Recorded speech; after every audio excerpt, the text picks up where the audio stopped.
ఫిలింనగర్లో car బీభత్సం సృష్టించింది. Hero ధర్మ ఇంట్లోకి కారు దూసుకెళ్లింది. మద్యం మత్తులో అతివేగంగా కారు నడిపిన యువకులు ఇంటి ప్రహరిని ఢీకొట్టడంతో ఒక్కసారిగా పెద్ద శబ్దం రావడంతో కుటుంబ సభ్యులు తీవ్ర భయాందోళనకు గురయ్యారు. ఘటన జరిగిన సమయంలో ఇంట్లో ఉన్న వారంతా ఒక్కసారిగా బయటకు పరుగులు తీశారు. ఈ ప్రమాదంలో ఆస్తి నష్టం జరిగినట్లు సమాచారం.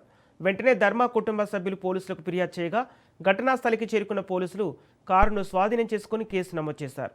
ప్రమాదానికి అతివేగమే కారణమా లేక మద్యం మత్తులో డ్రైవింగ్ చేశారనే కోణంలో పోలీసులు దర్యాప్తు కొనసాగిస్తున్నారు.